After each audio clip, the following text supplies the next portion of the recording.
Hi guys, I'm just going to show you a quick literacy game that you can do with your kids or your teenagers, or even if your partner's stuck at home or a group of people living in a flat, then you can practice a new language that you're learning or improve on your own native language as well. It's called the Race and Chase game, and I designed it basically because I had a lot of feedback from parents and teachers saying it's great that you have all these digital education resources, but do you have something that's analog so that we can have some away from the screen time? Otherwise, it's just always online. And I totally get that, and I appreciate that. So this is to practice writing and spelling and also reading aloud the words. So it's something that you can design in 5 minutes preparation. As you can see, I printed out a racetrack, but you can spend some time like designing the racetrack and choosing your own characters. They don't have to be cars, they can be animals, they can be your favorite characters from a movie. And you choose some words excuse me, choose some words that are particularly related to the learner's context. So it's really important to start where the learners are. So I'm going to do 3 languages because that's what I know. I could also do Spanish maybe tomorrow. But at the moment, I will start with English. And I've chosen 3 words from an early learning book, as I've been talking to parents that have mainly early learners in their house. And this is, as you can see, a picture book. And I've chosen 3 words: magic, fairy, and bear. And it's great fun to get the children to like spot if they can see where's the bear, where's the fairy, and can you see magic, going on. And you can really spend some time with them before you actually do this activity, getting them excited and thinking about this kind of vocabulary in context. So that's the contextualization and the choosing of the words. And then what you can do is, sorry, it's blurring a bit there. You can get a box, and any box will do. It can be a cardboard box, an egg box. And you put the words inside the box. I've just used 3 here, but you can use as many as you like. And you kind of can shake them up or, sort of mess them around. And then one player, make sure that the other player is not looking. Then you choose a word. And so, for example, here, fairy. And if you're the parent reading it out, then just make sure that obviously the other learner does not see what you're reading, because then they write down the actual word. And when they write down the word, if they spell everything correctly, then they can move forward on the racing track as many letters that they spelt correctly. So in this case, if they spelt it correctly, then they would move forward 1, 2, 3, 4, 5. And so 1, 2, 3, 4, 5. And that's how far they would go on the racetrack. And you can repeat that with the different words and obviously change places. So get your children to read out the words and then you spell. And so it's really a kind of collaborative game. And it's not just about it's not just about writing and spelling, it's also about reading. And you can really have fun with this. So that would be for English. Sorry, actually, I was going to mention that you can also raise the level. So, for example, if you have teenagers, then you can use something like Beowulf, which is, I think, on the syllabus for the older kids. And, obviously it's older Anglo-Saxon English, so that can be really good to look into the different words and how they're spelt differently. And obviously that's much more of a challenge. And if you're doing poetry, you could also do poetry like Emily Bronte, and one of my favorite poets. And I recommend her actually because she's got a lot of really exploratory language there, and it relates to nature. So you could extend the activity to talk about how important it is for us to embrace nature, especially in these times. So that's a good one. And I mentioned before Wizard of Earthsea, of course. Or you can also, if I know this is part of the curricula, you can use Shakespeare.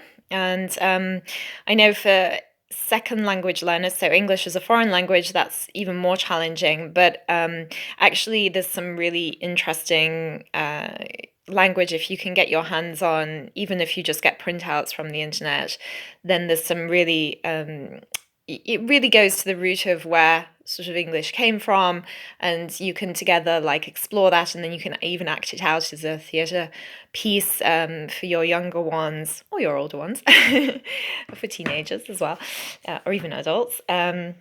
Yeah, so that's English. So I'm just going to go on to French now. So I've done a little bit of a higher language. So I've done it for teenagers. So for this, then I've chosen 3 words as if it was from a newspaper article or an essay. And particularly in our times, then it's about solitude. So obviously we're all going through this, and it's we're all kind of in home office or a homeschooling situation, and I think it's really important to get your teenagers or you can do this also with 11, 12, obviously choose the right words that are to their level, to really contextualize where we're at right now. And then that helps also with the learning situation to help to consolidate the language. So, and don't forget as well to bring in the articles with French as well as German, and the gender, because it's easier to learn these articles with the gender when you learn them together.